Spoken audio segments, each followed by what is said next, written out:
All right, we are live. To anyone who is going to be in the chat in just a minute, thank you for tuning in. We have with us today PocketPalsHub, who has been on the channel a few times. Hello. Good friend of the channel. We're going to catch up.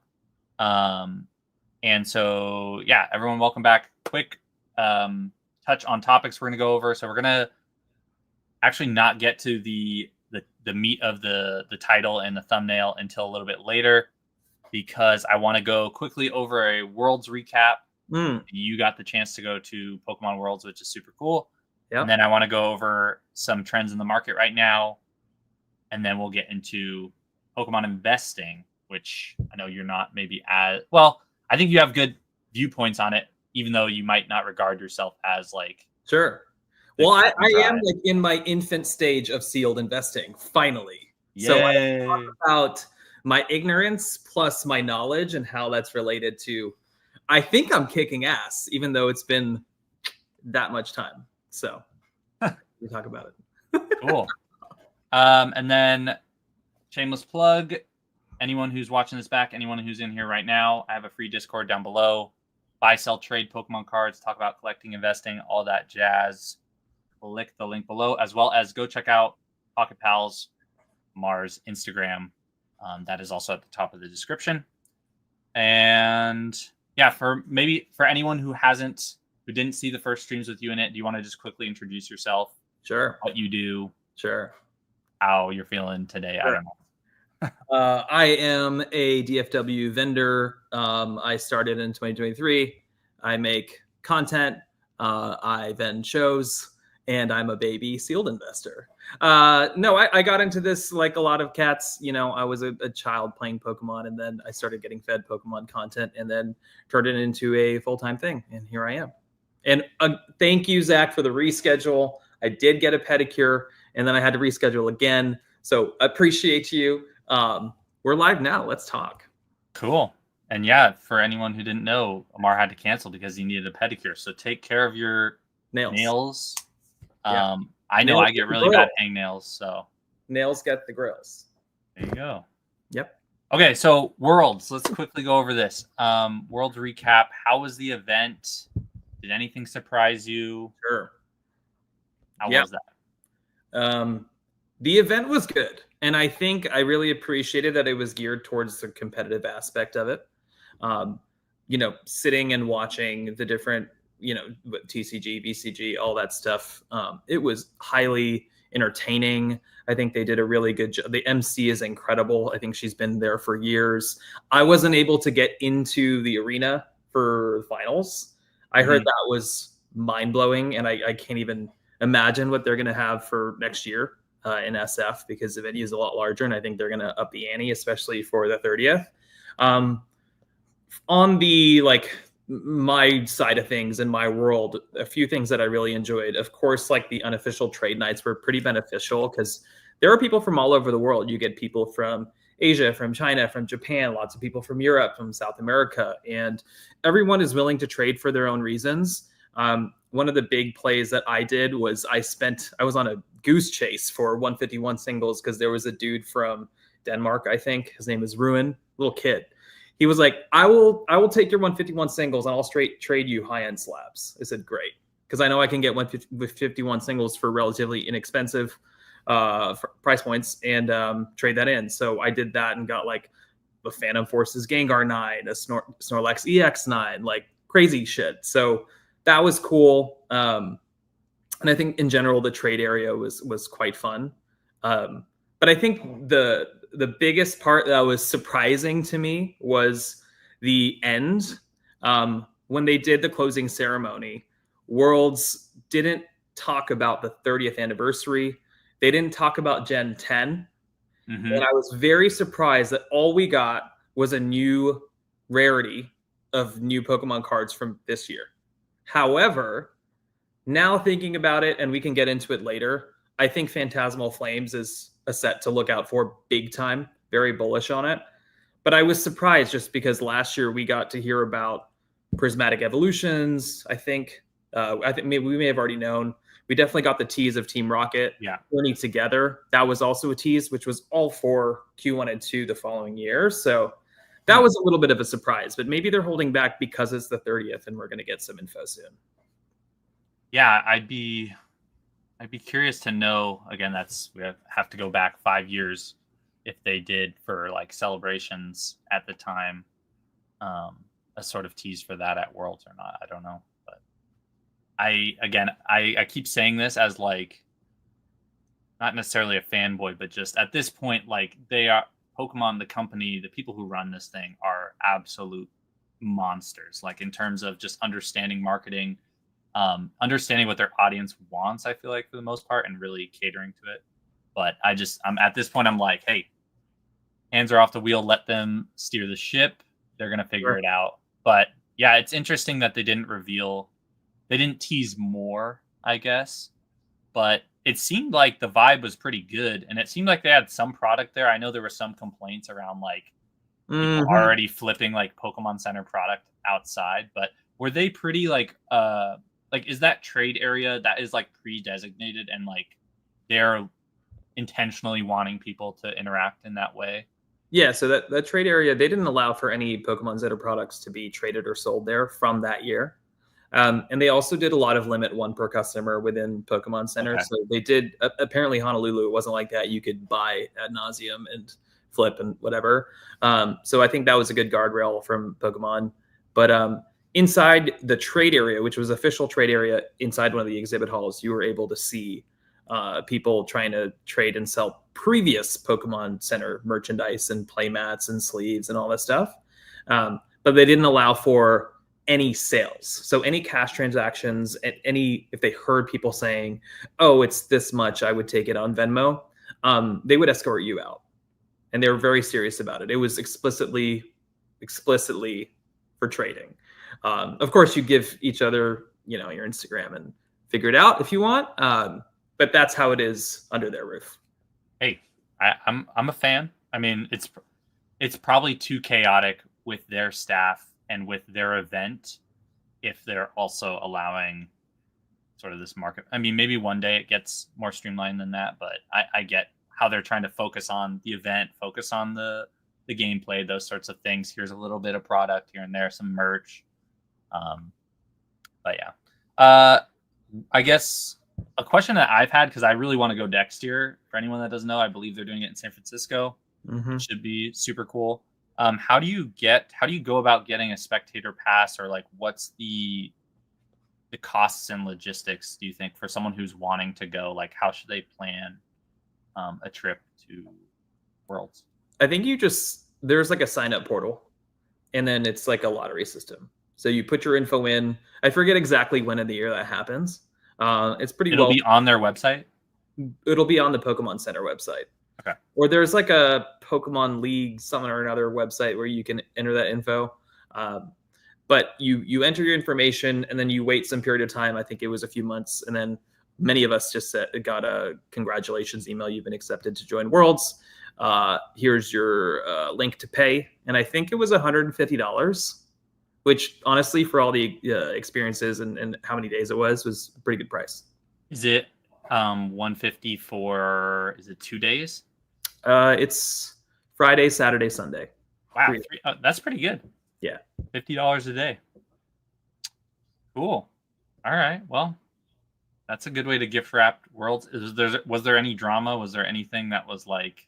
I don't think there was any drama. I mean, a lot of people were complaining about the Pokemon Center line for product. I've dealt in my past career. I've dealt with doing 40,000 person music festival merch booths, and they definitely didn't handle that well in terms of the number of registers they needed. They probably needed to double it. Some people were in there at 6 p.m. didn't leave till 9:30 at night, sort of thing. There is a way to control it. They didn't get there, but at the same time, there are only so many things you can do logistically with all the other events they have, and people were generally happy. So aside from that, the only drama that I had was there was a Toyota Miraidon preview, and it got canceled. They had I saw that. Yeah, and we were there like sick. Yeah, at the ready, 10 a.m. the first day. I was in the middle of a really intense trade on Instagram, and I was like, I have to watch this Toyota preview. and then I'll get back to you for the thousands of dollars for trading. And that definitely was upsetting because They blue balled you. they blew purple. Was it? Wait, so was the it was there though, right? The actual It was there. They were just gonna do a preview of like a demonstration of it moving and like. Yeah, I thought it would be like some Transformers type cool thing, and we got nothing. So I want to say I saw the Koraidon one a couple days later. Yeah, on Twitter. Yeah, I think they may have redone it. I don't even remember. At that point, I was like, I'm just not gonna go. But that first day, it was canceled. Yeah. All right, so that's good. We'll end Worlds there. I'm definitely wanting to go, and I don't know how I just missed it last year. Where like it sort of felt like there was a period where like people who knew, and then I would start seeing people post and say, "Does anyone have a Worlds pass for sale or whatever?" And I'm like, where was the? So I just was not in the loop at all. But I'm assuming PokeBeach and other news sources will post when those things go live. So I'll just have to be on the lookout. Okay, so let's hop to the Pokemon card market, which is obviously gets talked about in every single stream here, and probably 99% of Pokemon streams related to the trading card game. So vintage, modern, single, sealed slabs. Want to go over like some trends you're seeing, but sure, I do want to see what your take is. I know you brought up some of these points, but what you think of the kind of continuation of all-time highs I feel like that we're seeing, especially on both modern and vintage, but on like I'm gonna pull up for the chat to see, for everyone to see. Let's look at a couple of like ZNG's posts because there are some crazy ones. I mean, when we're talking vintage, it feels like every time I see a new vintage sale, like a low pop vintage sale, it just gaps up like $5,000. It's pretty nuts. For anyone, can everyone see my screen? Can you see my screen? Yep. Okay. So, I mean, we had some crazy ones. Like we had the Pikachu Gold Star PSA 10, 37,000. I think this was like, what? I want to say like 10,000, 15,000 a year ago. Something like that. Oh, definitely. Yeah. This one was a pretty big one that just happened. The Gengar Skyridge. With no swirl. No swirl. It is a new cert, though, which is nice. But $5,000, I think, more expensive than the last sold that I'm aware of. Yeah. He posted some gold stars. We got Charizard 151 over 1,000 again, a CGC 10 pristine Mew. Yep. And then obviously the Altarts Mew, Bubble Mew has just been like, I mean, I'm curious. This might be the best returning card ROI wise, I think, probably this year. I could be wrong. Maybe some of the XY full arts or black and white full arts that had like a random 7X out of nowhere. Sure. But I think maybe some of these like vintage holos too. I don't know, but as far as modern goes, I think the Bubble Mew is definitely the winner.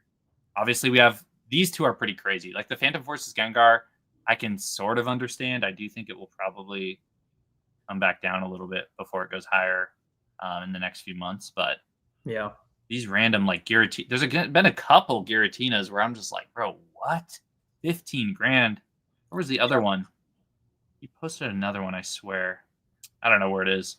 There was another Giratina from like Dragons Exalted or something that was also $15,000, and I was just like, dude, I don't even know what to think of these. These are going for more than like some gold stars PSA 10s. It's crazy. That Gengar was supposed to be mine. I got shafted. This one? Yeah, the first ed. Oh, Dark Gengar. The Skyridge. No, this one. Yeah. So I had a record sale on ZNG the week before that, and it went unpaid, and then that went up, and then mine went up.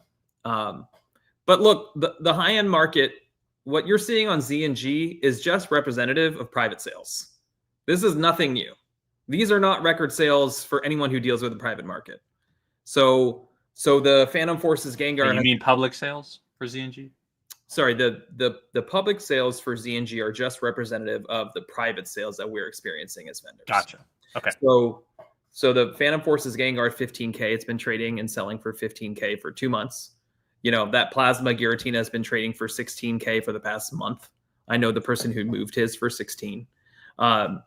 You know, the Skyridge Gengar has been trading and selling north of 20K since June. Yep. So Although the Gold Star Pikachu has been selling for 35 to 40K for the past month. So although we're seeing these record-breaking sales that are public on a auction house like Z&G, it is just reflecting the overall market. And it's something to consider with these high-end cards and high-end sales. Like, a lot of what's happening publicly is just basically a place to prove the value of the cards that have already been selling at that price privately for some time. I would say there are some, though, probably. Well, most of the gold stars and pretty much any of these full arts or vintage hollows that you see, you'll probably see at some point, to your credit, at a show before it hits ZNG. You'll see one of them probably sell. But I feel like ones like, like this Level X Raichu, you probably don't see.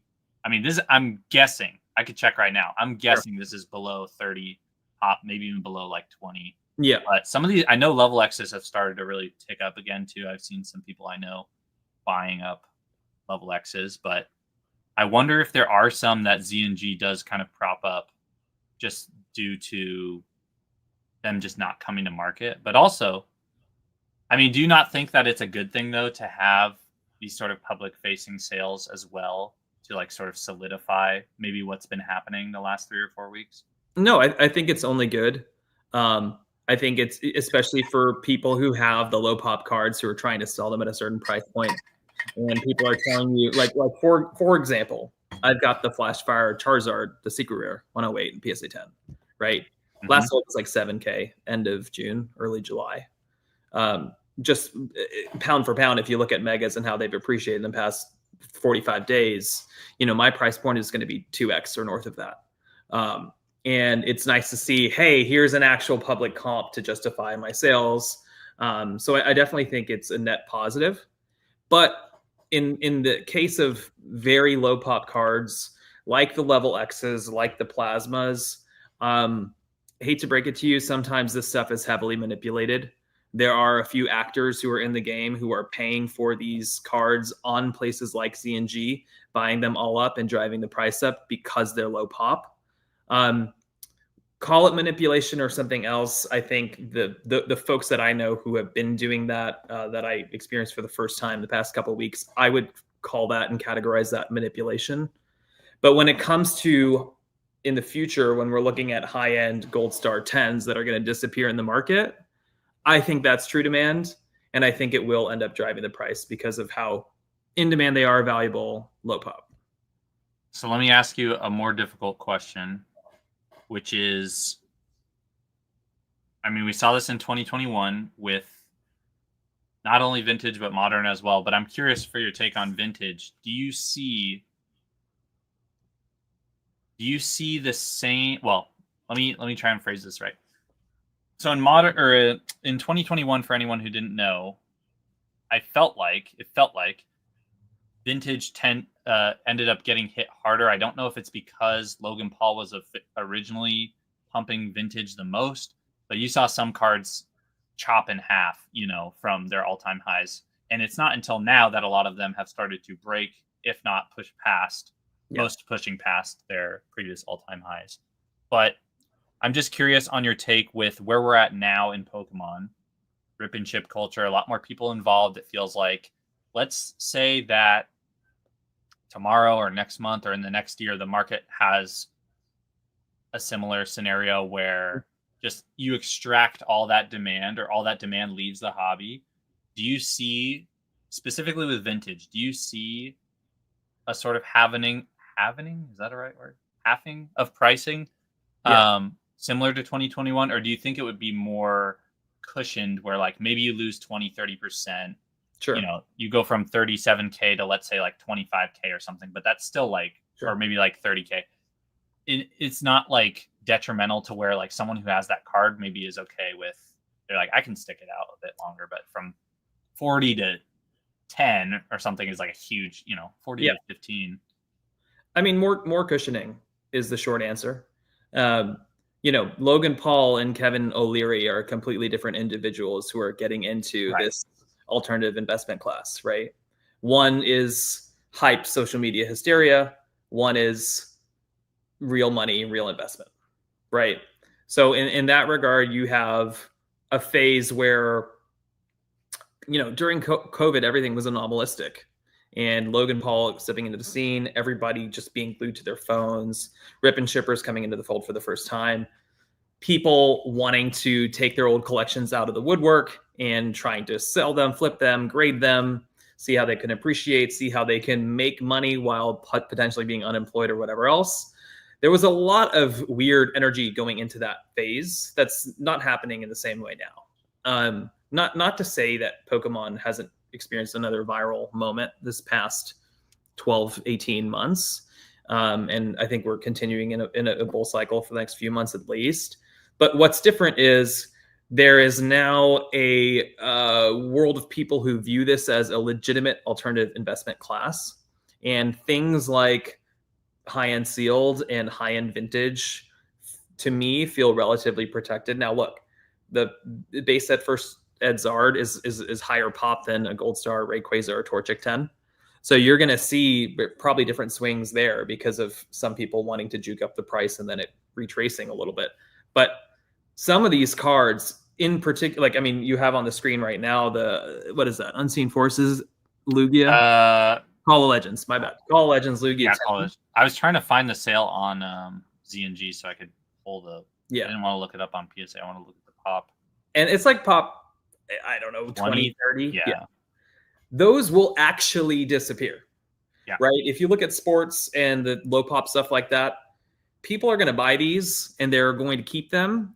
There are going to be whales who will buy 10 of them and keep all 10 of them. And suddenly we're going to go into a market probably in the next 2 to 5 years where we're not just discussing the population of cards, we're discussing the available population of cards.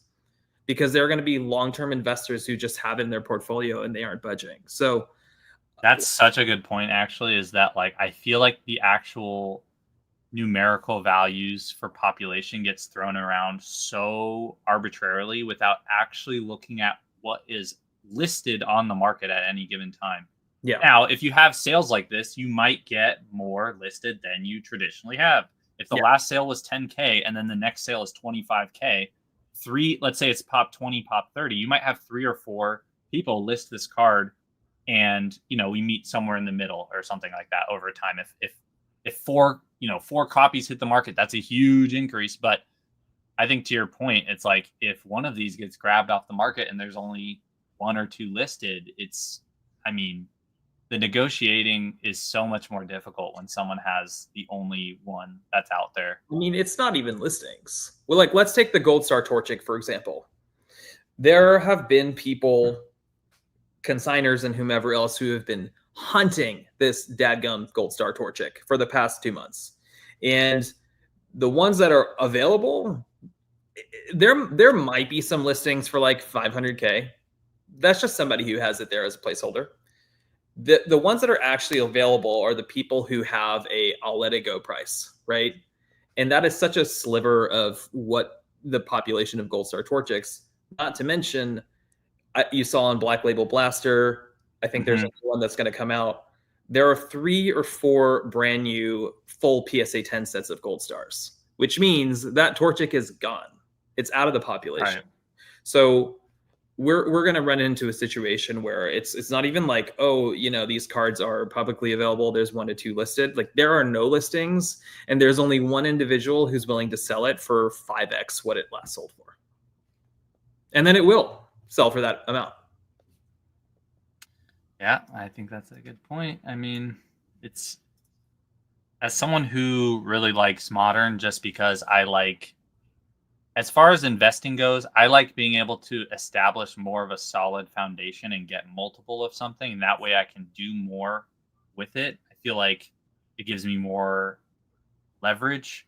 But the vintage market, especially when you look at the popularity of Pokemon continuing to go up, these higher net worth individuals coming in. Most of the high net worth individuals, if you take someone like a Kevin O'Leary, obviously he's not in Pokemon, but if someone like him were to be, he wouldn't be chasing the Moonbreon or anything like that. He would be chasing cards like these.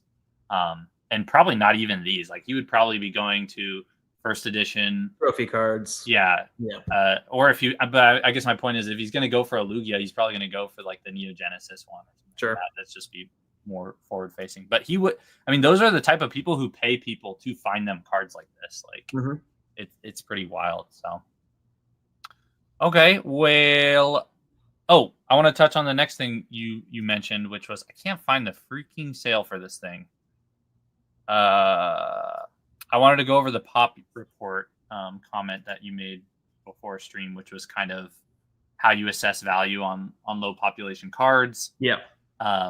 With no public sales, and I guess potentially the possibility for manipulation that goes with that if there's not as many public facing sales. So I'm just pulling up right here.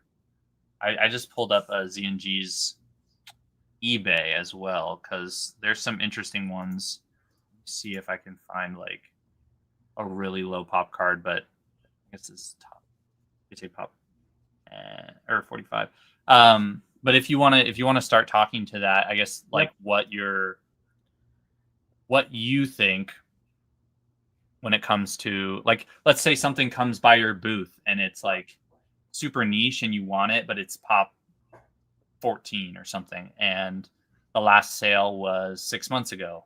How do you, because to me, I guess I said I'd let you go first, but to me, sometimes it seems like there is more of, it becomes more of like a dialogue thing with the buyer and seller than just like the pure numbers of it, right? Like you're both kind of trying to crunch it in your head. Obviously the seller wants to get like top dollar for it, but a lot of times they probably don't even know how to value it. And so like that conversation starts to get you closer and closer to fair value. I think it's been one of the most speculative games this entire bull cycle, because there have been, like I've mentioned, people trying to manipulate low pop cards, buying them out, and then buying them at prices higher and higher. Auctions are going up, and then suddenly the value is 2-3x. Now, of course, this correlates with the overall bull market cycle. Things like gold stars going up like crazy. But I don't necessarily think in those cases it correlates with demand. There's like a Claydol level X or something. I don't know. There's some weird niche cards that are like pop 12, and they're, people are trying to push 2-3x. I think top 9 on this Mewtwo. Yeah. Right. And maybe people see the wisdom in what we just spoke about, how these cards will actually disappear. But I do think a few things with low pop that I've gleaned through the past few months, getting into a couple of low pop cards. It is incredibly high risk, number one. Number two, there is legitimate verifiable manipulation going on. And number three, comping, and I'll get to it, but comping cards can be pretty difficult. The easiest way that I've been doing it, I try to take stuff that's like popular Pokemon, right? And if the pop is low, I'll reason with the person trying to sell it to me, and I'll take a card from the same set or the same era and see if there are any sales or comps that correlate. So like I had a Tyranitar Prime PSA 10. It's pop 13, right? I took a risk on it. The last sale was 4,800. I sold it, or I bought it for 5,500, right? It sold for 4,800, I think late June, early July. I bought it late July. There were no sales for like 3 weeks. Primes had been appreciating, if not 2x, but they were going up. And I thought, okay, well, of all cards, this is pop 13 on top of that. I think I'm going to do well. And it takes one person who isn't in the market like we are, or isn't versed in high end or low pop trends or whatever, to list a card for much lower than what you paid for, based off of their understanding of comps. And that actually is what happened to me. During Worlds, somebody listed a Tyranitar Prime for 3,500, auction 5,500, buy it now. So now I stand to maybe break even on the Prime, or buy his copy, which is what I did. And then try to move it. Now, some people may call that market manipulation. In my view, I was protecting the asset that I had, and I thought I knew the real value of that card. We're looking at pound for pound primes were appreciating from, like, the Umbreon Prime has been selling now over 7K. At that time, it was selling in the fours. The Gengar Prime, same thing. It was like selling at 5K. It's now like 7,800. So if you look at that and you feel fervently about what the comps are for that card, you have two options. You can let that sale go through from somebody who just listed it, who just didn't know the value of that card, or you can do what I did, which is protect your asset. So I ran into a huge risky situation, and I made a very quick play to buy the other one, and I listed both, and I moved them both for way over what I bought them for. So just know that with low pop cards, there's going to be a lot of people who own these cards because they're, I don't know, long-term Tyranitar collectors, and they are now trying to, they're trying to sell to use their money elsewhere, and it could hurt if you're making plays on something, even something as safe as a Pop 13 card that you didn't think would sell for a low price. So, long story short, I know I went on a tangent a little bit. Low pop cards are very hard to price, and you run the risk of other people coming in and changing the definition of the comp of that card based off what they think it's valued at. Yeah, and I think even to layer on top of that, like, and this is, I mean, I'm very glad it worked out for you, but even with, like, I don't want to say this, like, low pop, even if it's a popular Pokemon, sometimes the card itself or the era itself is still just so difficult to get, like, the right setup, I want to say. I don't want to, again, it's not, I don't want to, like, generally, if someone is buying something to invest in it or to make a profit, like, you're buying it thinking that it's going to go up. But, like, even if I look at one like this Mewtwo, Mewtwo, very popular Pokemon. Obviously it's so low pop 9. I'm sure this will do well in the future, but it's just interesting to me where it's like, even with something like this, I would feel so worried about taking this card in anywhere near this price, just because of this era in general, like the regular holos from this era. Like, it's, I don't know. I felt like Diamond and Pearl for the longest time was still not getting the love it deserved. And the same thing, again, I don't want, not to say with your play, but, like, even with primes too, like, I would feel very, even if it's Tyranitar, I'm just like, am I going to get, like, the premium I'm looking for?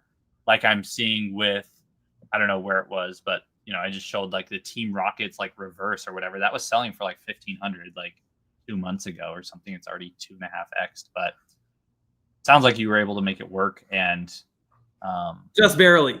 Yeah, just barely. I wish, like, Yeah. I would feel so worried where it's just like, I don't have the capital to.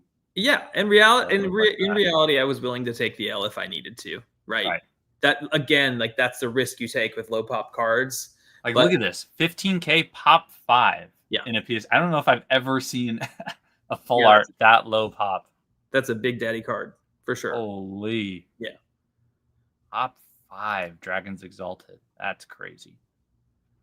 But yeah, there are other people who are, it's not just, for my one-off scenario, it was like a freak accident. I would never deliberately go in and buy out all these cards and then drive up the price and do that. Like, that's, I don't condone that at all. And there are people who do that, and I think it's peculiar, especially for cards that are, like, not in high demand or illiquid, and they just see an opportunity just to make some money. It's like, bro, like, I mean, but dude, some of these, like how I just had the Groudon, I would feel so, like, scared to buy a card like this Articuno at 7,200, pop 22, fucking ridiculous print line. I can already see it. And thinking that I'm, again, maybe the person who bought this this is the last Plasma Storm full art they're missing, so they don't care what price they pay. If that's I doubt it. Yeah. But I'm just saying, like, these are cards where I'm like, dude, how? Even the Groudon to some extent, but I would take the Groudon a million times out of a million times over this Articuno. And there are people who just don't understand. Again, in this case, the Groudon is even lower pop, but even if this was pop 10, or pop 15, I still would kind of be in the same camp, because I have a hard time thinking that the next sale for this thing is going to be 8,000, 9,000, 10,000. Maybe it will be one day, but if we're talking, I guess it depends what your plan is. Yeah, wasn't there like a reverse hollow e-reader mudkip that just went for like 2K this week? I have no idea. I filtered by like 5K and up just because I was curious. Some of these ones were crazy too. These other Plasma Blast full arts. This one, I mean, this actually feels like a good price if we're talking like in comparison to something like that Articuno. Ladio's full art. Again, pop 45, so there's more of them out there. It makes sense, but yeah. I don't know, man. That's crazy. Yeah, to your point, it's like, yeah, I would be a little bit worried because there's a cabal of people who are invested in creating this lore about low pop cards. And it has nothing to do with the quality of the card, the artwork, how many people actually graded the damn thing or anything. They're just seeing it as a sheer data play. Oh, this is pop less than pop 50. It was printed in 2010. It was a short printed set. Therefore, it's worth 11K. Again, even like this Snorlax, I'm like, is someone really going to pay 15 grand for this card? Yeah. In the next few years, I have a hard time believing that. And I really hope someone who bought this is able to wait out the storm, because like, you know, these people are thinking they're going out like gangbusters. Like, you get the whales involved who have these sets and can grade these cards. Good luck. Yeah, this is. I mean. Yeah, you're saying someone who could like either rip the packs or find the minty copies, and because that's definitely a good point. And I those of you who are watching who know what happened at West Coast Card Show probably saw it firsthand. There was a trove of PSA 10 low pop cards that came out through one vendor. So do what you will with that info. Oh my gosh, Venusaur Rumble! I don't even think I've ever seen this. Top 11. Disgusting. 7,600 for this, bro. Holy. Yeah. But again, this is coming from someone who's like super biased towards modern. I mean, actually, the low pop argument has nothing to do with modern or vintage, because there are cards that are still fairly low pop that go for ridiculous prices in general. Like, I know I was going to make a video on them at one point, but I didn't. Like the play promos. I don't know if you've seen some of those recent sales. There's a couple with like Gengar that were like $1,000 for like a non-hollow play promo. It's like the craziest comps I've ever seen, but I'm not going to argue with what people want to do with their money. Just trying to understand kind of how this market works.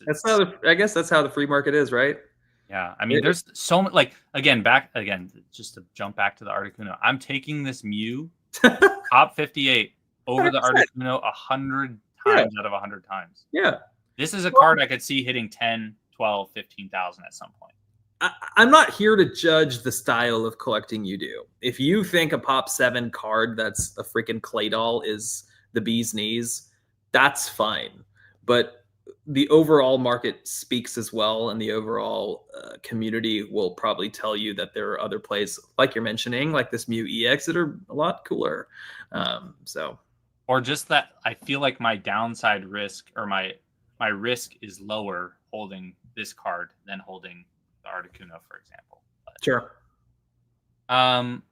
Okay, so let's jump to your next point, which was you had rise in modern demand. Were there certain cards or sets that you wanted to look at? I mean, whoever's not on 151 now, you're probably a little late. That stuff is going. Let's see what it's on nice. Raw, and then we'll go to graded. This is just straight up math, right? The 151 chase cards they had this nice boom, and then they dipped way down. And I mean, I think the Zard was once a $180 card at some point, relatively recently. $240 now. Yeah, and that's a $300 card. If you know in your gut what it's going to be worth, it's gonna appreciate to that.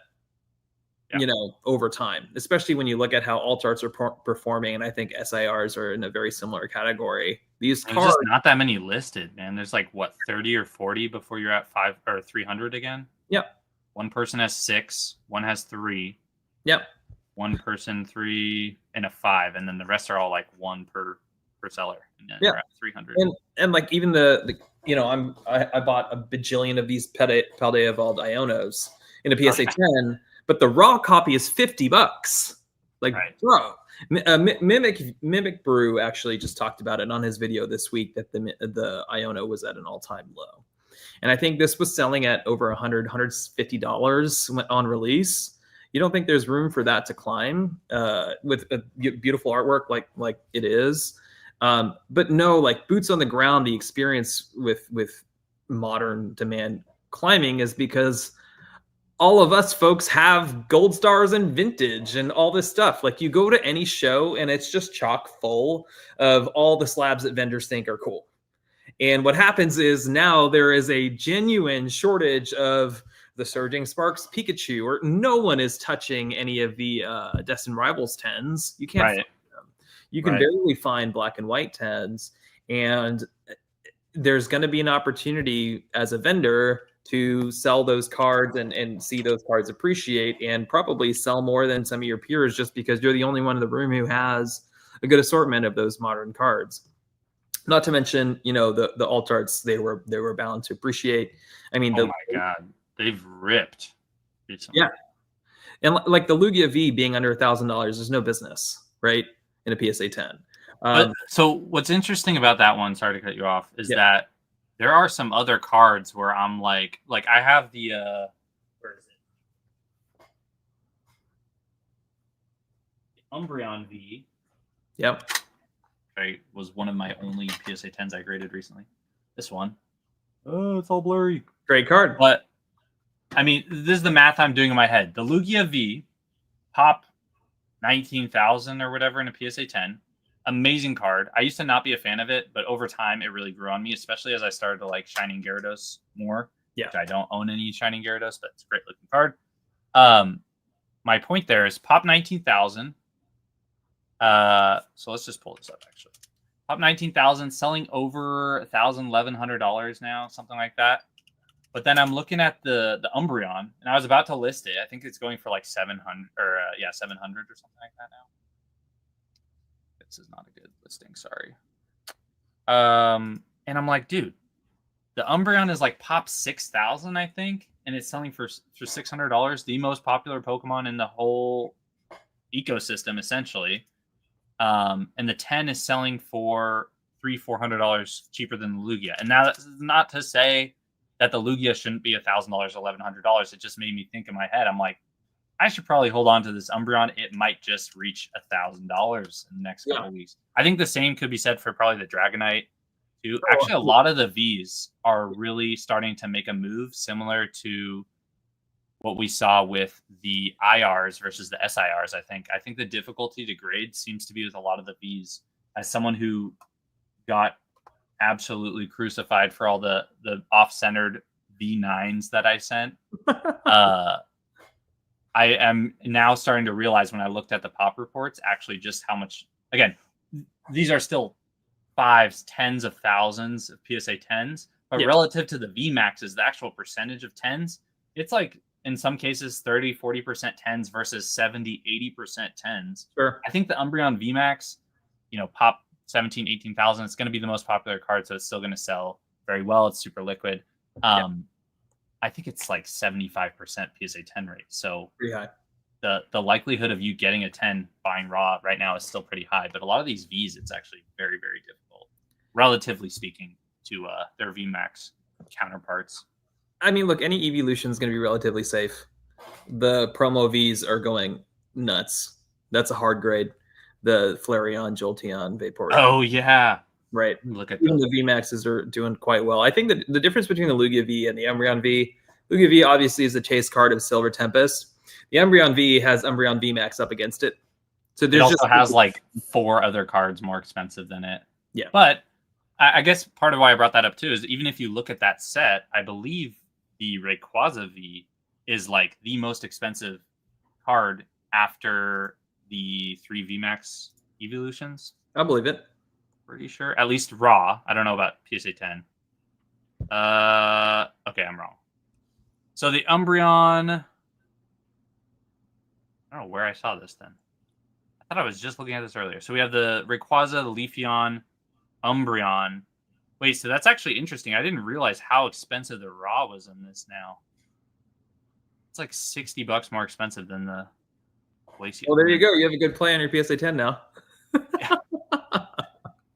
Yeah, I guess so. I think I got this card for like 150, 180, I think originally. But then by the time PSA's slow ass grading came around, I was like, holy shit, this thing's like 3x since I sent it. I would have already sold it if I had it back by now. So Sure. It's pretty funny, but a lot of people also prefer the Umbreon V art compared to the VMAX. Now, I don't know what they're smoking. Yeah, I'm not sure. But there are people who think I like the look of Umbreon here, but I don't know about this Pinsir Grimmsnarl Jumbo Mumbo. But like, I mean, there's lore with that Umbreon V too. You know, the Umbreon V was the what's the term? Red herring, whatever. The precursor to the first Altart boom, 2024, April. Because who was it? Was it Rev? Rev was like, "This is my favorite. The Umbreon V is good." I didn't know that. And then boom. Like that's what started the first Altart boom. And that honestly, it's what kicked off the bull market. Because right then and there was when the Altart started appreciating. People started to care about SIRs more, 151, whatever. Like things were starting to move a lot at that point.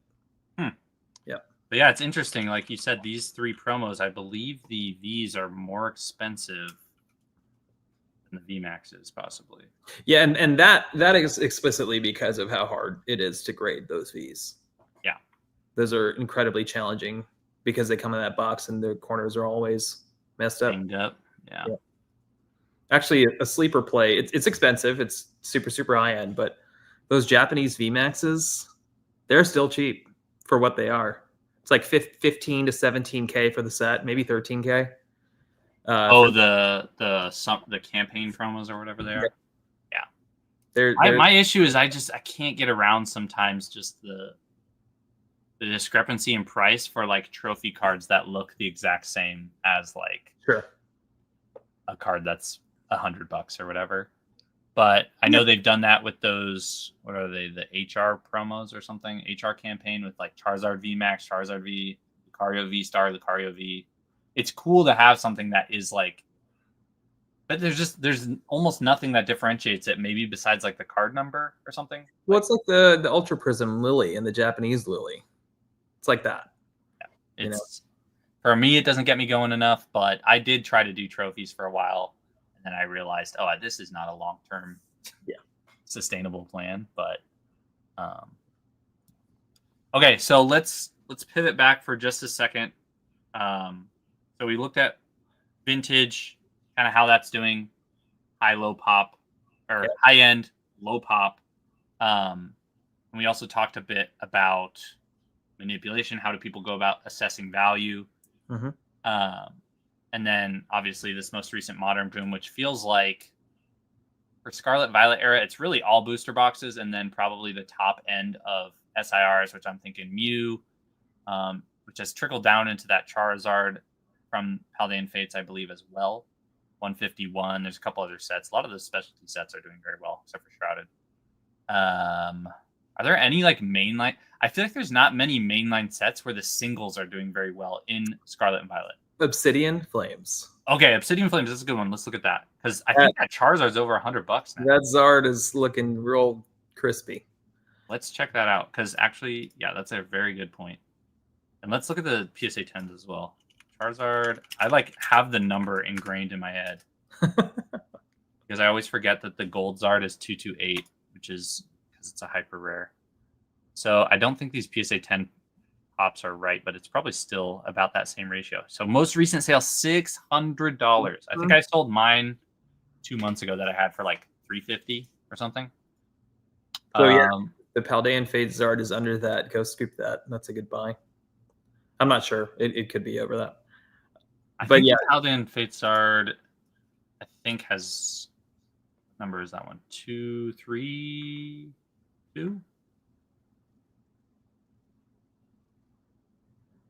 I don't remember. 234. Just to quickly look, I think it's over it slightly. I think it's probably like 700 or something. Oh my lord! 900. There we go. Holy. Okay. So we're dealing. I mean, look, moment of silence for Scarlet and Violet. It's over. So what happens is people start to remember, especially the thing with Scarlet and Violet that's peculiar is everyone was allocating their attention to prismatic evolutions, and it was so bloated in value for so long that people just forgot about these incredible cards in Scarlet and Violet that should be valuable. And here we are. Now they are. And by the way, Prismatic, it's a great time to buy those singles right now because it just seesawed, and now those other SIRs are doing well and Prismatic is down. But things like Obsidian Flames, where people were poo-pooing the set because of the pull rates and how easy it was to get the Charizard in a 10, that's appreciating. It's good artwork. I mean, the principles are there. When people enjoy the card, people enjoy the artwork. The other thing with things like Paldean Fates, things like Obsidian Flames, Surging Sparks to some extent, when the kiddos and the general consumer likes to rip that set and they like those cards, they want the Nine Tails, they want all the things, even the deeper parts of the set, they want those cards. Those cards are going to go up in value. It's happened every single time in the past few years in Pokemon where these really popular cards, which were once spoken about and then forgotten, experienced some sort of dip, and then boom, they started to rise, and then everyone's shocked. They're like, oh my goodness. In reality, that's just how the Pokemon market works. Yeah, I think Roaring Moon, that's a good one. That's going up. Yeah, Roaring Moon. I mean, dude, it's never been this low. I think it came as low as like 35 or something, but the longest time it was steady at like, I want to say like 50, 60 bucks for like a long time. Yeah. And people forgot about it because of the Shinji Kanda Roaring Moon. Yeah, it's true. I think it's one of the better looking cards, but I mean, even like the Roaring Moon, even the Altaria at $40, like these are pretty much back to where they were before Scarlet and Violet went on a run. And so to your point, if everyone's focused on what's in front of them right now, the time continues to pass. Again, we're inching closer and closer to sets like Obsidian Flames and stuff being out of rotation, which again, it's hard to say that these are like screaming buys or whatever when there's hundreds of thousands of these cards or boxes out there. But you're just talking relative to the demand or what the kiddos want, like you said. Yeah. I mean, I was shocked to hear the sentiment from some of these shows of the amount of kids that want to rip Obsidian Flames because there's a Charizard in it. Mm-hmm. They don't care what it looks like. They think it looks awesome. And it's us 20, 30, 40-year-olds who are complaining about it because we think about, the Flashfire Zard or the base set Zard, or we're so stuck in our ways that we're not able to like adapt to. I mean, the biggest thing for me in this era was coming around to cards like Raging Bolt or Iron Crown. Sure. I was like, here's my thing. I like the idea of ancient and future, tech versus old. I like that thought. I also like the fact that they've pretty much done a modern spin. So now the kiddos have something new. They've never seen Raging Bolt. Yeah. But what it did was it does give a call back to Raikou or whatever. And so people who do enjoy Raikou cards now have something else to go after. Whereas I think a lot of people at first, it's like, oh, they're changing my favorite Pokemon, or they're changing this really beautiful Pokemon. It's like, it is a distinct separate Pokemon at this point.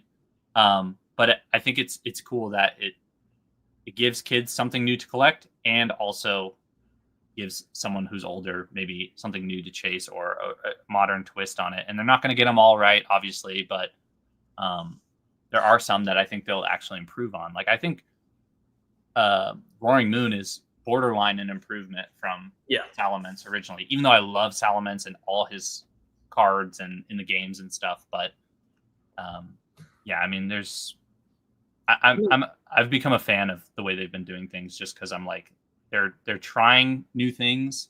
It might not land at first, but people will eventually come around. We are not the target demo. Yeah. Long neck isn't for us. I will say that card is busted in competitive play.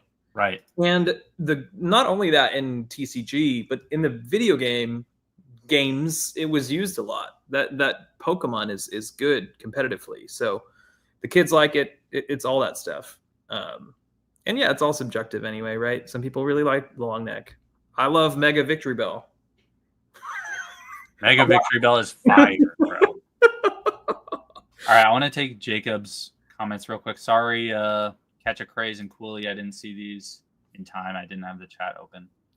S Vieira SIRs are king. Oh, see about that. You all think the UPCs coming will help sync scalpers, cause things to calm down? Okay, so let's go into that really quick. And then The rocket one? I think he means actually these newest ones. The Mega Charizard X. I could be wrong. Because I don't see the rocket one having any impact, really. If it only has it will have an impact on the singles, the Moltres, but I mean 2 packs of Destined Rivals. I was ranting about it last stream by myself. I was just like, dude, this is not going to do anything. Like, I mean, and they don't even include that many of the new sets. Like, yeah, I don't know. Wait, actually, it looks like it's changed. Yo, wait, is this right? Wait, what's in there? I mean, this looks totally different. This has Mega Evolution, Rocket, Journey, 4 of Surging, Twilight. If this is what it ends up being, it could be better. Still, I don't think it's enough Destined. Yeah. But I mean, it'll be a valuable box. It's not going to be like the Terabagos box. They're doing Mega UPCs. They're doing a Mega... So they're doing a Mega Charizard X UPC. Unclear which cards are in it yet. And then they are doing a Mega Venusaur EX Premium Collection, which they sort of just show these two as comparables for recent premium collections. And it's not going to be these promos or these cards as promos. I think they're just trying to essentially fill the space on the page. Yeah. You hyped for it. But I don't know. I mean, the way I see Charizard UPCs is the same way I saw the Sword and Shield one. I regret not buying them when they were $80. So if it goes down that way, bring it. Like, come on.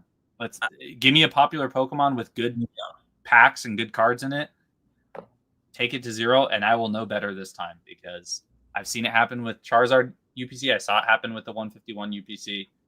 I mean, Prismatic didn't really get that chance to come down quite that much for the SPC, but I will not be making that mistake again. I mean, if you want to look at value, anyone who bought that Charizard UPC at $80-$90, I believe the promo pack of the 3 cards raw is over $100 now. Yeah. So just keep that in mind. You get 18 packs on top of that, however many 2 or 4 Evolving Skies. So, I mean, your ROI is like 5 or 6x probably at this point.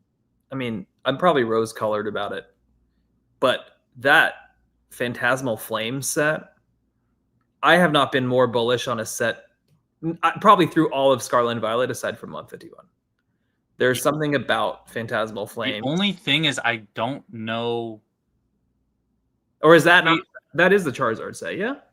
Yes, it is. Yeah. But I'm still uncertain if we're getting a Mega Gengar in the set versus like in the deck box or whatever that was hinted at. Yeah. I would hope they would have to, or they got to do a Ghastly or something like they did in Temporal. I don't know. I think it will still do well. Even if Gengar's not in that set, it's fine. Like, look, just pound for pound, like we have 5 kick-ass Charizards in that set, right? Well, 4. So we have the regular EX, we have the full art, we have the new rarity Mega MUR or MAR, whatever they're gonna call it. Then we have the SIR. Then we have the gold. And oh my god, I didn't even think about the gold Charizard. If there is one. What's different than Obsidian Flames is what we're observing with the pull rates of the Megas in Mega Brave and Mega Symphonia is getting the gold card is incredibly challenging. Not only that, they have seriously upped the ante on special illustration rares, and people are really, really into the new MURs. So that alone, we have at least three Charizard genuine chase cards in the set. And not like the full art EX Charizard from 151 where it was $40 and people thought it was valuable because it was Zard. Like, this is a real chase card. So that alone, just with one Pokemon, having that many chase cards, knowing there's going to be more in that set, man. So let me ask, I'm going to play devil's advocate here. Do you not think that releasing Phantasmal Flames as well as a Charizard UPC, like pretty much over Charizarding it, could be an issue in terms of if they have to do a new Charizard promo?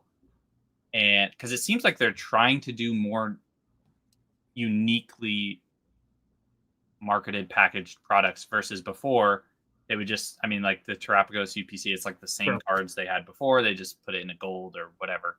But it seems like with even the full arts at this point, they're really trying to step it up at least a little bit to make the experience a little bit more enjoyable. But I'm wondering if we have these 4 or 5 different rarities on top of maybe 2 or 3 promos, will it be too much? If it was like regular Joe Schmo Charizard, not Mega, yes. But it's because, and we also like, are we gonna get a Mega Charizard Y? I don't know. Yeah, that I mean, here's a Pokemon wants to make money here. I'll give them the strategy: 2 Charizard UPCs, 1 Mega Charizard X, 1 Mega Charizard Y. Problem solved. Done. Or you go Phantasmal Flames. Honestly, I think they're going to do so well if they keep splitting the ETBs the way they've been doing. Oh yeah. You do a Charizard ETB, Gengar ETB. Boom. Problem solved. Yeah. But I'm curious. Here's my only caveat to, and we haven't even really answered this guy's question. Sorry. So we'll get to that in a minute. But here is my, I don't want to say hesitancy, because Phantasmal Flame sounds awesome. It sounds like Flash Fire and Phantom Forces had a baby. It sounds awesome. But my only hesitancy, separate from the market being so hot and separate to all that, is that every time we get the Charizard set in recent years, it is an absolute crapshoot. And I don't know if that's just the nature of the start of certain eras. It could be different here because we're sort of not in an entirely new era yet. I think a lot of people still think we're like in a new era. It's kind of like the last block of SV, even though it's not in Scarlet Violet era technically. But I mean, the last one was Obsidian Flames, which was a crapshoot, at least starting out. I know the Ruler of the Black Flame was up to like 150 or something back then, and then it went down to like 40, $50. And then before that was, I mean, Champion's Path was okay, but you had Darkness Ablaze as well. So they always release it as like the second or third set, and it's just, sure, it always starts out so hot and then comes back down. But I will say what this set might have going for it, to your point, is it's not just a Charizard set. It's a lot of the kids probably hadn't seen Mega Charizard before, so this is going to be huge for them. And maybe this is Pokemon saying, hey, we acknowledge that these Charizard boxes in the past weren't as great, and here we go. We're going to give you something totally badass. It's possible. We don't know what it is yet. We haven't seen everything. I mean, we haven't even seen, like, the first set isn't even out yet, so Mega Evolution isn't. But, I mean, their release schedule is crazy. I don't know how they managed to, like... this is why it's kind of impossible, in my opinion, for them to meet demand in a bull market, because the tight release schedule doesn't give them enough time to really amply, like, get an ample amount of product for the sets that they need to get out there. Yeah. So right now they're just blasting Prismatic down everyone's throat to try to bring that down, which is working. But the whole purpose of my title and thumbnail, which again we haven't even gotten there, I'm going to try to speed things up. If we don't get there, it's okay. But the whole point was, I'm worried at this point, not that they won't reprint Destined, but just seeing what they've done with the last sets. If they do what they did with Surging, they have to pretty much do more than what they did with Surging to do any meaningful impact. And even then, it only brought Surging down 25%, 25%, went from 250 to 200. It never even went below 200, I don't think. You probably could have gotten it for 180 from certain stores. But I think part of the problem was Distro was also selling it back to LGSs and stuff. So Pokemon's really pushing, going through retail, Costco, Sam's Club, all that stuff. So I am curious to see Destined, what ends up happening to that. The only thing, I mean, I keep telling people, so many people swipe up asking me, saying that it's not, they're not saying it's a good buy. I think they misinterpreted what I was saying when I said there's so many other opportunities probably out there. If you look at sets like Astral or even Battle Styles at 220, I would take before Destined at 330. And that's not to say that Destined won't perform better than Battle Styles long term. Destined will 100% hit $500 or $1,000 before Battle Styles. Again, if I'm hedging my bets here, or just thinking that I think Battle Styles will probably double before Destined does. Yeah. Again, that's maybe a bad example, but my point was there was a lot of people who were like, no, this is like the best set in the era. And I'm like, I'm not saying it's not the best set. I'm saying at $330 for a set that's 2-3 months old, you got to think that they're going to do something about it. But I could be wrong. Maybe they keep shoving it down people's throats in a way that, they do 1 million UPCs or something that can get enough product out there, or the cards that people need to play with out there. But as of now, I'm not really seeing it with the Era. I think they learned from Sword and Shield, but I'm curious to see how it pans out with the current demand. I mean, I will say if and when Destin Rivals booster boxes go down, if they sink below 300, it's a good time to pick it up. Yeah, I'm sort of hoping for my target is kind of between that 200, 250 again. I don't think it'll probably hit 200, but sort of where it settled at like 230, 240. If I had no exposure to it, I'd probably be comfortable picking some up then. Yeah. Okay, let's see.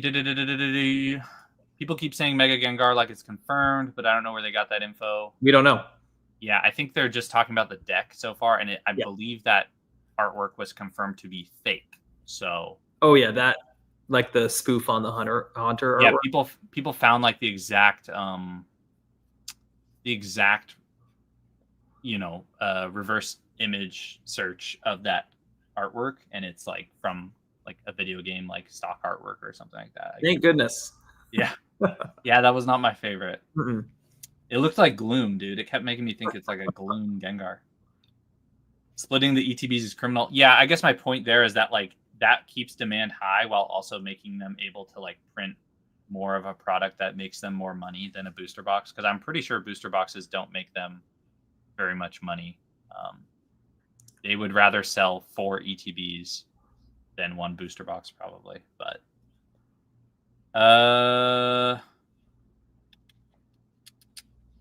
do you understand this? I'm not sure I fully understand this. Surging Sparks equals Fusion. Journey Together equals Astro. Oh, okay. I was like, are these like Weiss Schwartz rarities or something? SSP? Okay, Surging Sparks Fusion, Journey Together, Astral Radiance, Destin Rivals, Evo Skies, Phantasmal Flames, Analog will be like Lost Origin. I don't know how we can make that assumption when we haven't seen the other 4 sets. I think it's apples and oranges, honestly. Do you really think there's a Moonbryon in Destin Rivals? There's not. I think it has enough range though to be compared to like Evolving Skies is so spread out. It's like crazy to look back on it now. I don't think I understood it at the time, and that's probably part of the reason why I have no exposure to it. I just saw it as the Moonbryon. It's too expensive, whatever.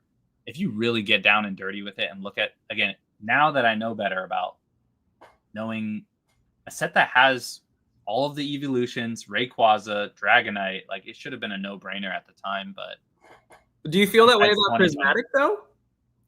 I do. Okay. I also feel that way about Prismatic because has God packs. Yeah. Those cards are not easy to pull. Yeah. The artwork is insane. I mean, it's like psychedelic trip. Like I think they're still going to do very well long term. It has so many SIRs, 40 SIRs. The Roaring Moon is gorgeous. This Cerulege is gorgeous. There's a lot of good cards in there. I think it will always be. I think it will be like not like a Hidden Fates, but like this is the thing. I don't think we have had a specialty set that's like this. That's why it's like I think I have 4 cases that I got around 9. I got all of them at $9.99 a piece, so $100 even in ETB. It's great. It's maybe not the best of best because I don't have distro, but as far as like a case premium goes, that was pretty much the exact market rate of a single ETB. So I was totally fine with that. And again, I'm thinking, could I see this ETB being $300-$400 in the next 3 to 5 years? 100%. 100%. So the one that's okay, I want to make a video about this soon. I'm going to take this off screen for a second. The one thing that I have been totally wrong about PC ETBs, like I could not have been more wrong about. I thought the stance would do well, but like I thought it was kind of a fad where like they'd fade out over time, fizzle out. Yeah, I mean, Obsidian Flames is almost 1,000. It's crazy. 151 is 850, 900 or something like that. Like, I mean, the growth on those is it. I think the narrative might actually change if it keeps up into the next year or two, because those are getting better returns than booster boxes at this point, which is crazy to say. I mean, the promos are the first edition versions of those cards. So that the way that I see it, right? It's like vintage first ed feels a lot like a stamped piece Pokemon Center promo. In that it's similar rarity. You only get one shot to get it, then it's gone.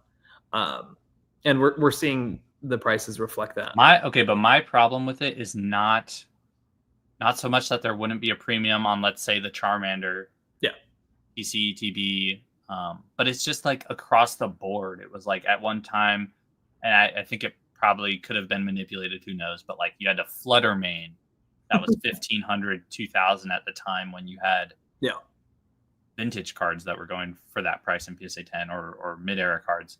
And so I don't necessarily agree with like every PC ETB promo should be that expensive. I understand the low pop yard argument or whatever again, but yeah, I don't know. I don't know how I feel about it long term. Again, I got out of all my PC ETBs. I have one case of prismatic PC ETBs left, which I'm going to hold. That's solid. The foreseeable future. But. Yeah.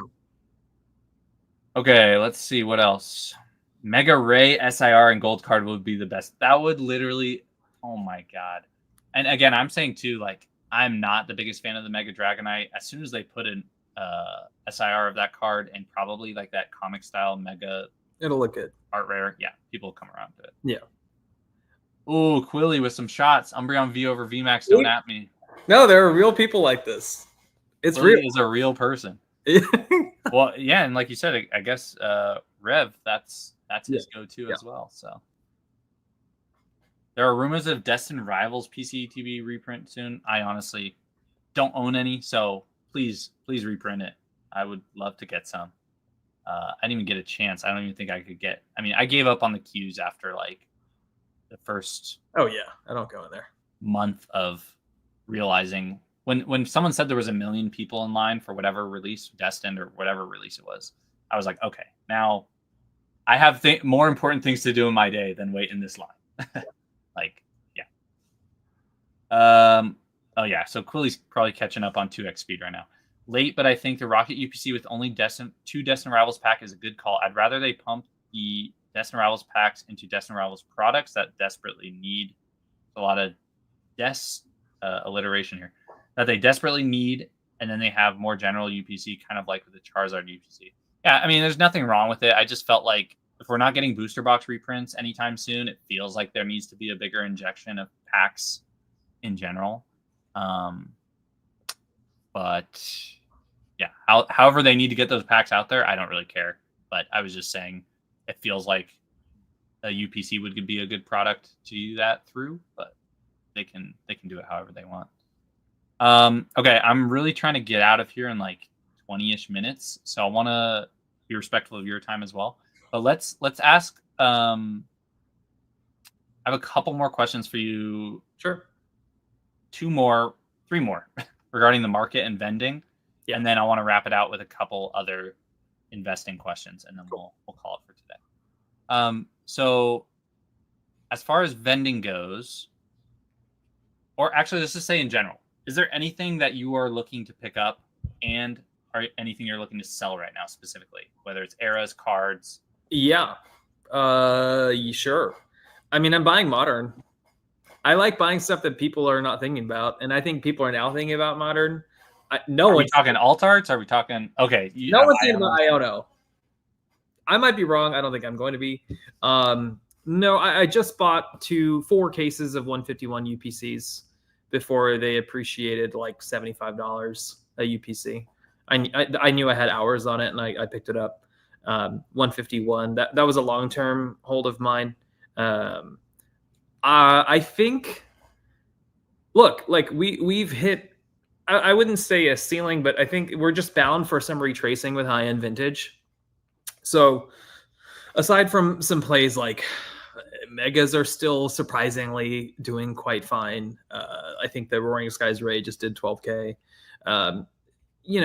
Gold Stars PSA 8 and under that aren't very popular Pokemon, like a Groudon, even an Alakazam, like be careful. I don't mind selling those off right now. I think you're relatively safe PSA 9 and up because the public sales have not caught up to private sales just yet. But yeah, I think the other thing with that is everyone has Gold Stars right now. If people are high-end buyers on the stream, Shinings are running up a little bit. Japanese Shinings and English Shinings, First Ed in particular, PSA 9 and up. But aside from that, that's like the only vintage I think that's sound right now, unless you have the capital for a Gold Star 10. Then I don't know if anyone's seen that Gold Star Ray 10 for 180K. Pick that up. Pick it up. I'm telling you now, if you have the money, buy it. Wait, what? Yeah, it's there's somebody trying to sell it for 180, and it's a good price. Pick it up. Oh my! But aside from that, yeah, I think vintage I'm cooling off on a little bit, just because it's everywhere in the vendor scene. There's some mid-era stuff that I think is again high risk, low pop stuff that I've dabbled into, in particular megas. But no, like the alt arts have been doing quite well. I think they're super liquid right now. Do I think they're going to continue to appreciate? If I were to put my money on it, Moonbryon will hit 3,500 soon. There's room on the Moonbryon. I think it actually might hit 4K and settle at 4K. Probably shocking for a lot of people, but I think it will. I think there's room on more Evo Skies like the Rayquaza, especially when the Ray set gets announced. I think that Ray will do quite well. Japanese, I think there's a lot of room in Japanese alt arts as well. Japanese promos, I think some of the anniversary stuff is fine. Everyone probably has observed a correction on ponchos. 20-30% ish drop. You know, again, like people are like, ew, I don't want to touch ponchos now, they're scary. Good time to buy them. To be honest. Yeah, I mean, here's the thing, like people don't understand, like when and I'm someone who has made arguments both for and against ponchos depending on the price point. But to what you're speaking to, when something drops 30%, I mean, there's not many, and if you believe in it long term, there's not many industries where you could see something drop 20-30% and be like, yeah, this is a steal. You know, like stocks, if something's dropping 30%, it's probably not because it's a steal. It's because something went wrong with the company, or like, you know, their earnings were bad or whatever. But just to show everyone what Mar's talking about, you can see the list right here, actually. Some recent retracements between 15 to 28%, it looks like. So down from 8K to 6K ish. You know. Ponchos are still selling over market. Ponchos are still in demand. Even the little kiddos are pointing out ponchos when they're in the case. And the other thing that a lot of people aren't aware of, just because people are scared of ponchos in the US, they are still of the most highly liquid cards internationally, especially in places like Europe, South America, Asia. People want them. So yeah, okay, maybe on public marketplaces, the poncho sales have dipped a little bit. We have a 30th anniversary, and I'm sure they're going to be pumping Pikachu like they do with every anniversary. And also, ponchos are turning 10 years old next year. So if you want to put your money into ponchos, do I think they're going to crash? No.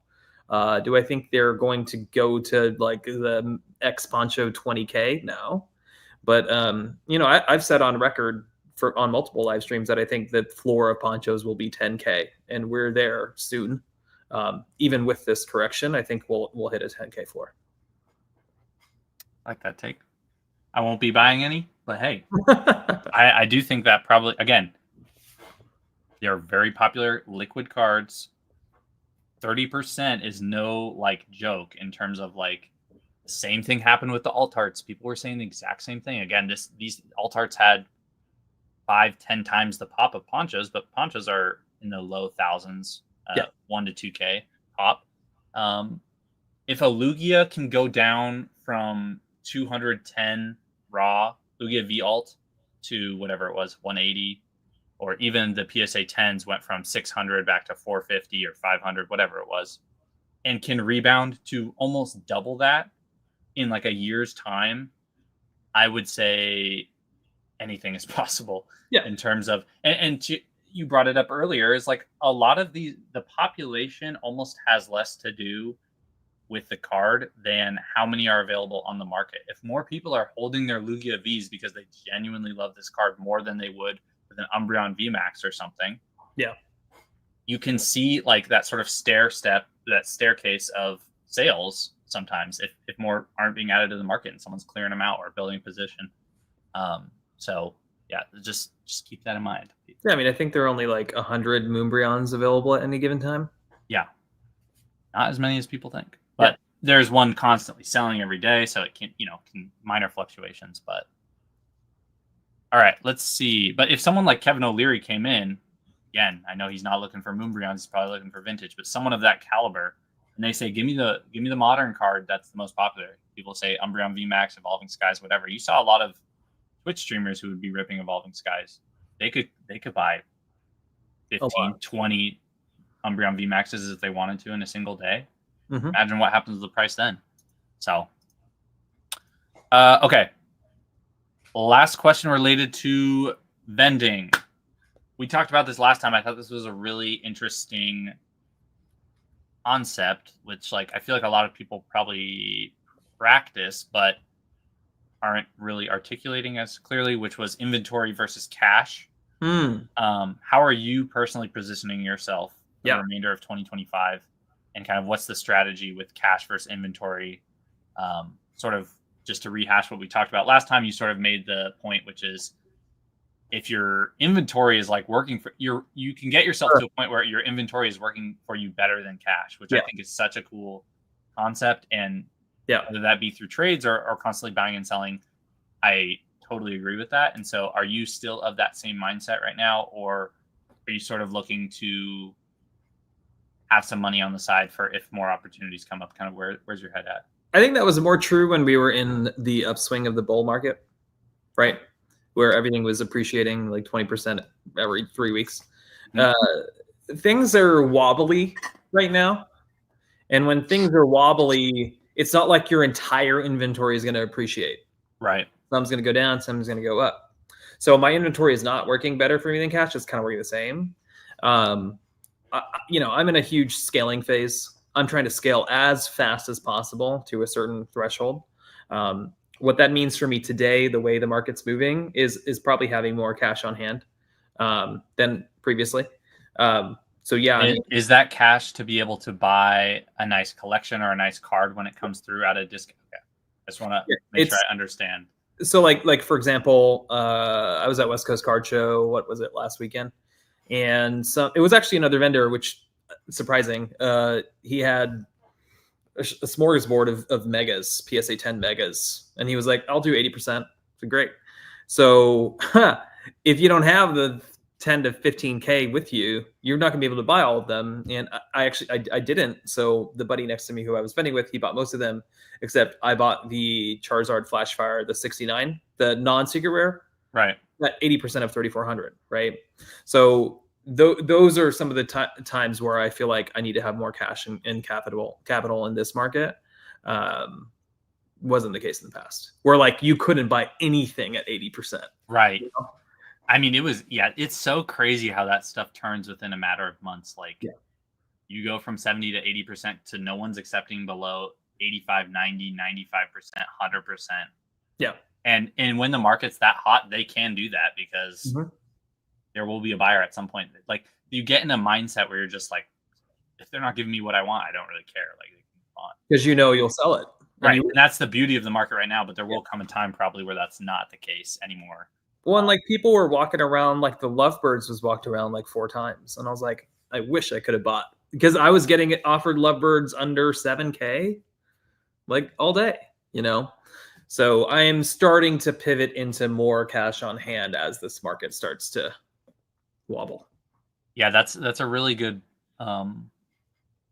point too, is that, and this is another thing I'd like to make a video on eventually, all these aspirations of videos that I'll never make, is just like understanding market consolidation, whether it's to the upside or downside. And to your point, it's probably maybe not to the downside right now, but it's just like things were constantly going up. And now you have this, especially with the ponchos where they're kind of doing this, like more of a wave. And so, in this case, maybe your inventory isn't constantly rolling like it was before, but you still might be able to buy something as a vendor at a discount. It kind of probably depends on your situation, but I do think that's like important to understand, like where your inventory is at relative to the opportunities that are coming up to you, probably. It also depends how quickly you're able to move things, right? Like the reason why people were dumping Lovebirds on me is because they couldn't move them, right? I've got a very active social media presence. I can move Lovebirds within a week.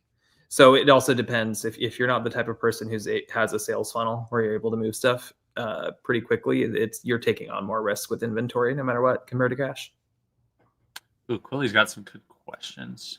How do you personally measure the impact of inventory versus cash to make strategic decisions, or is it just vibes? Don't underestimate vibes.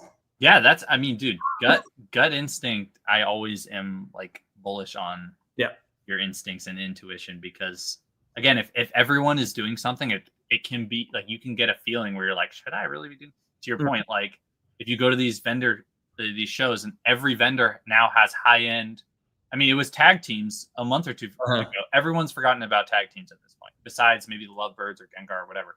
But like, at that time, that was all I saw in the cases. And then it flops back to vintage, or it flops back to megas or whatever. But you'll start to see more of those cards like in those cases where you're like, no one has, I mean, everyone's going to have an Umbreon VMAX, but there are certain SIRs, IRs, Altarts that like people are just not holding anymore because they either don't want to use their case real estate, or they think what they have right now is better. But if the table across from you has it too, it's going to be a competition of who has a cheaper price. You know what no one has right now? The Glaceon VMAX PSA 10. No one. I have a PSA 9 of it that I'm going to try to crack and resub. Yeah. I don't know where it is. But okay. I like that. Another question from Quilly. And do you have liquidity goals that you try to stick to? How do you manage where the liquidity goals sit depending on market conditions? Yeah, this is the hardest thing. As a vendor, it's the hardest thing. Going with high risk plays that are less liquid, that give you more gains, working an approach that's always just constantly flipping and reselling, waiting on the market at risk of the market downturning. There are so many variables, and I think it just depends on the type of inventory you have at any given time. Like the low pop plays, bro, I'm like sitting on those cards for over 45 days. It's a gut punch. Am I going to double my money? Yeah, sometimes I really do. But could I have doubled my money in other ways, in much safer, less risky plays? Yeah, and it's a learning lesson. Like, do I want to do that always? I think there are both positives and negatives to doing it whichever way. Liquidity, I think, is more important than a potential gain. If gun to head, right? Yep.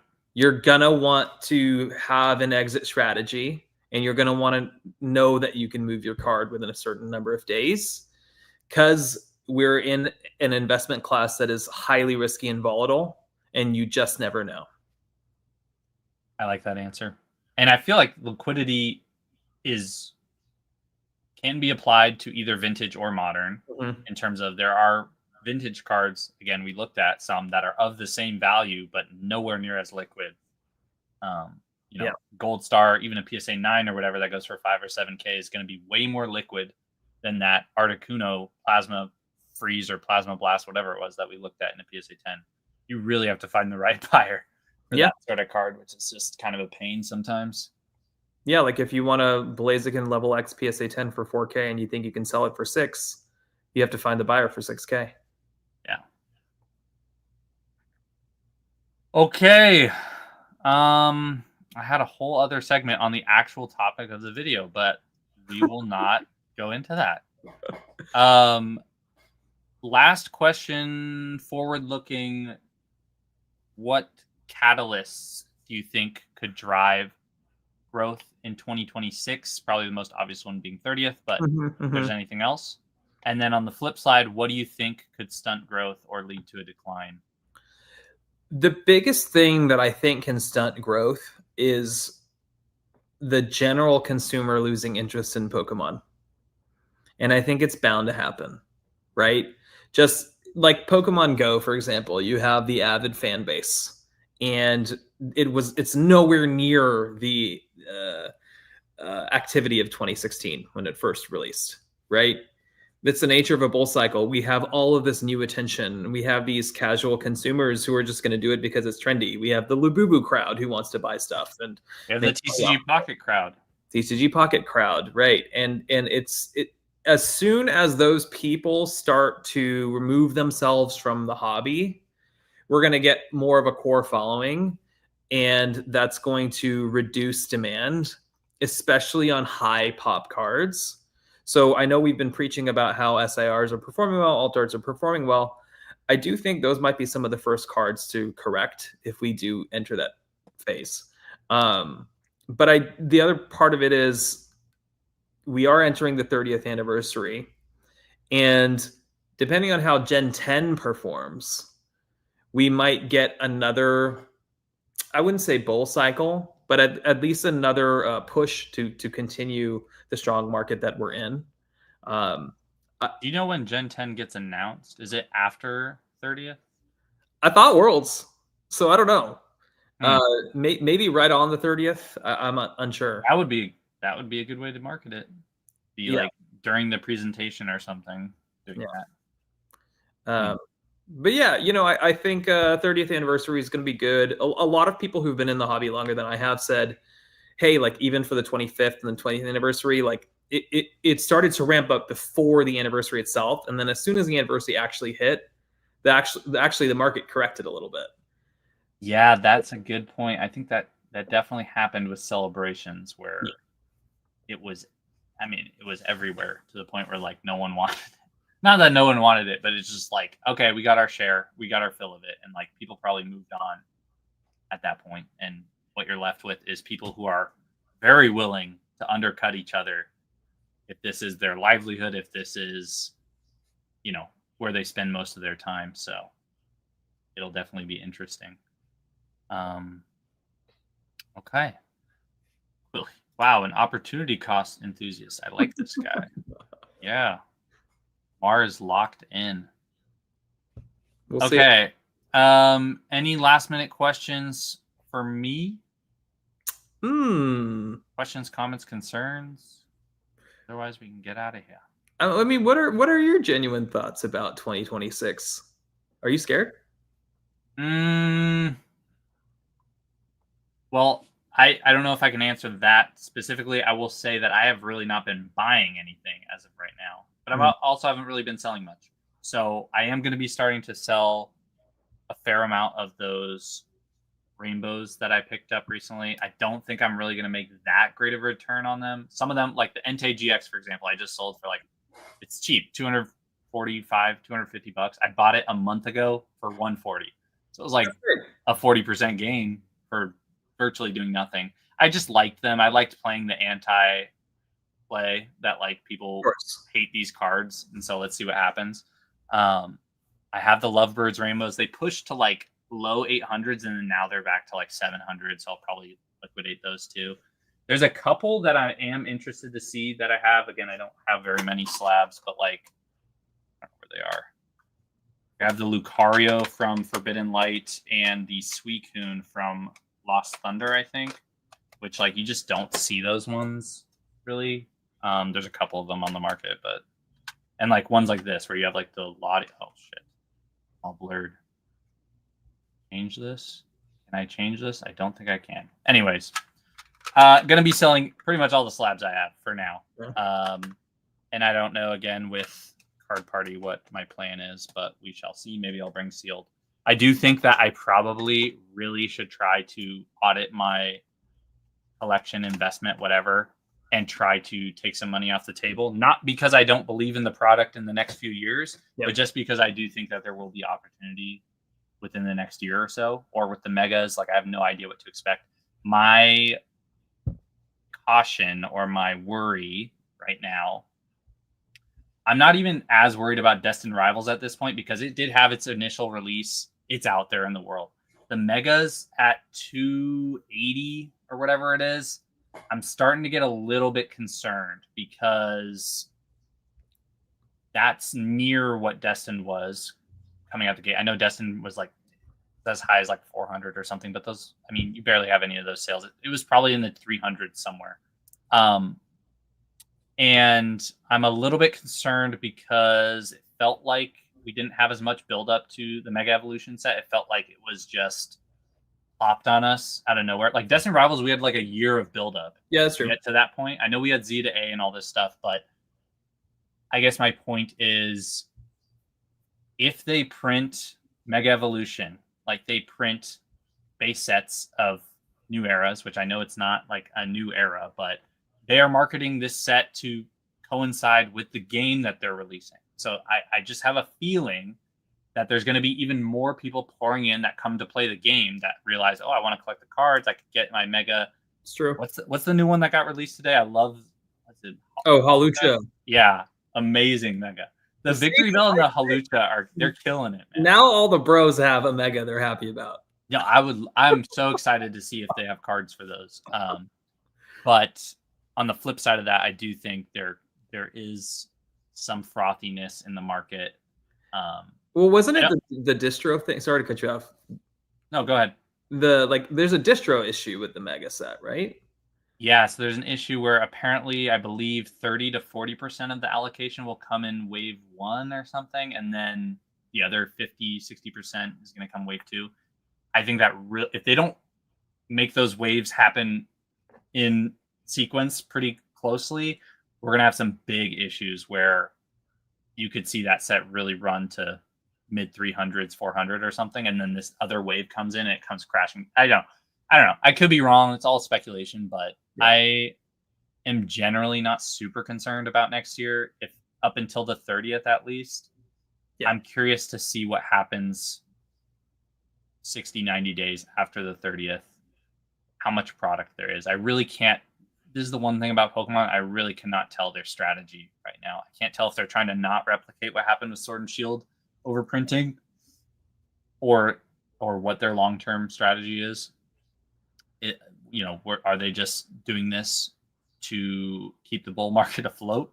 I don't know. So at this point, I'm treading lightly in terms of my activity. But I will be on the lookout for certain popular. I really am trying to stick to popular stuff right now in terms of like I did pretty well on the Snorlax EV promos that I picked up, a couple other promos where it's just there's so many out there, but I just figured since 151 and Prismatic we're going to do so well, I was like, these are going to be, especially sealed. I was like, these are a good buy. But going into next year, it's kind of a wild card. I don't know what to expect. It feels like I've just been observing for the last couple months and just being dragged along, but it's a healthy drag along where I'm not being really just my collection or investment or whatever has only appreciated in price. But I feel like I haven't taken on that much more risk. Now, what I need to do when I'm in this position is cut some of it off. And I keep saying that, but I am a long-term believer. I do think the sets that I have now will be worth a lot more in 5 years than they are today. Yeah. But in the next 2 to 3 years, 1 to 3 years, could I see some turbulence? Probably. So, I have 6 cases of surging, but only 1 case of destined or something. Is it worth it to trim off a case or two and potentially, or for megas, get ready for something like that if they print it into the ground? I just don't know when. There is no right time to do things. I as far as this goes, I'm a firm believer in the gut instinct of it. Yeah. I'm just shocked how long things have dragged out in terms of it just feels like there's an unlimited amount of money entering this market and staying around. It's crazy. It's sloshing around, just fucking tidal waves. But I think it will be silly of me. I think you have to take some money off the table because the worst thing is to just feel like everything will go up forever, or even to be in my position where I believe in the brand long term. But if there is a downturn, let's say, and we see a 30, 40, 50% correction in some cases, I'm going to be more upset that I didn't get rid of at least some things than to have kept all of it or to have sold all of it. And so I think I just need to practice what I preach sometimes. Honestly, part of it is I've just been enjoying my summer and been lazy to even go look at what I have. Yeah. So, I mean, dude, the craziest the craziest 2 plays I made were at the beginning of the year in March. I bought 2 Sun and Moon base cases. Ooh, I nice. opened one of them to check if it was authentic. I sold all the loose boxes, and at the time, those boxes were like 500 a piece. I got them for 300 a piece, so it's still a pretty good return. But I still have the other one sealed. I think they're like what, like 800 or 900 now. And for a sealed case, I don't even think there's any listed. And so I paid 3,600 for 2 cases. So it was 1,800 a case, 300 even per box. I mean, that thing is probably 3x at least by this point. I mean, I saw Crimson Invasion or what was it? Guardians Rising cases for like 9K or something on eBay. I don't know if they sold, but and then the other play I made out like a bandit on was Lost Origin 3 months ago in May.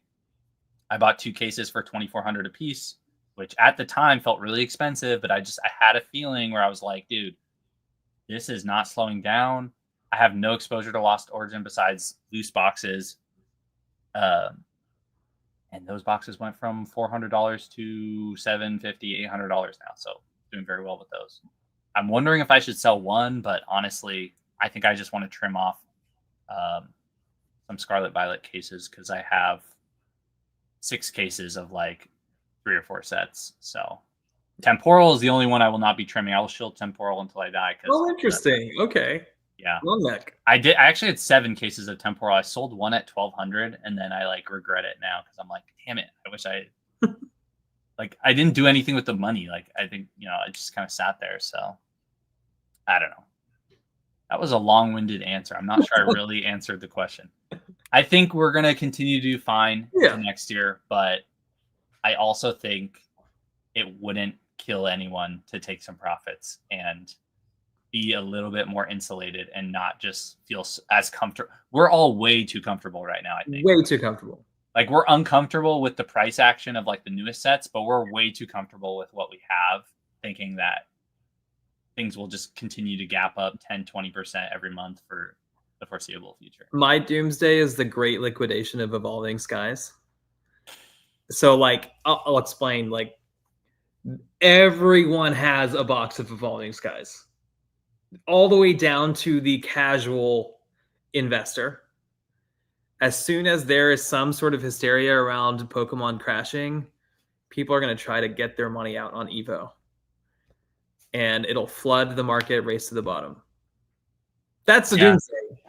But like, yeah, the problem there is if there is an Evolving Skies doomsday, or if there's like a cream of the crop doomsday, that's when you see Lost Origin or other sets probably get hit pretty hard as well. Like those are definitely like, that's why like Umbreon VMAX is such a great like market indicator of like the health of the market. Because if you have 5, 10 selling a day and they're still steady at $3,000, we're like, oh, we're probably doing pretty good. Yeah, but we'll see. All right, man. Well, I appreciate you coming on. Again, anyone who is curious about Mar or wants to ask him questions, I'm going to pin his Instagram in the chat down below. Thank you for having me. Yeah, go check out his YouTube, his Instagram. He posts really nice, fun reels of vendor POV content. You're honestly one of the only few people I see that actually edits their own content and like does something meaningful other than just pop sounds. But you have maniacal laughs in your videos. So that's right. That's right. All right, let me just grab Quilly's last couple comments and then we'll get out of here. Oh, sure, yeah. Ishihara has his sights on the top 50 richest people in the world. It's pedal to the metal. Yeah. We're at I'm considering grading grading insert cards as promos part of the boom. So yeah, I don't know. We didn't talk about grading, but grade your shit. Zach's touching grass might be a top signal packet in, folks. Yeah. I mean, here's the problem, though. Like, everyone thought there would be a summer slowdown, including me. For sure. I was having fun being outside, but it seems like everyone else is still doing its business as usual. We're in the sun. We're just buying Pokemon cards on the way to the beach or whatever. And so I guess to counter what I was saying, well, at least to the end of the year, like, I could see things going a bit higher, but I think you just got to buy on the way up and you sell on the way up as well sometimes. Definitely sell on the way up. Don't sell at the top. Yeah. Yeah. You never can quite catch the top or the bottom. So, All right, then. All right, bro. Thank you, everyone, for tuning in. I should be back next Tuesday with Castell. So we will pick it up back then. Thank you all for tuning in. Thank you, Mar. Good night. Catch y'all next week. Peace.